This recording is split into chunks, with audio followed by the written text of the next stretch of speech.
Hi guys, uh, in this video I'm going to show you the noise that is coming out of this laptop. It's pretty annoying, and whenever I try to play some game or run some heavy program, the laptop gets overheat really very quick. And right now you can hear the sound, and there's like very hot air that is coming out of this side.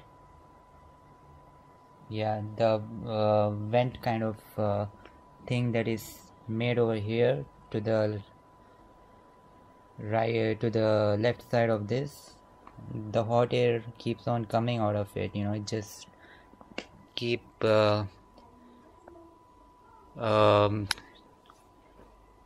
blowing, that kind of noise, and it just keeps overheating like that.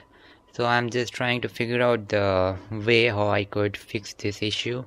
So if you guys know anything about this, the name of this laptop, actually I forgot to tell you about it, and it is HP Pavilion G6. And if you guys know to fix this issue, then please let me know in the comment section down below. And yeah, that's it.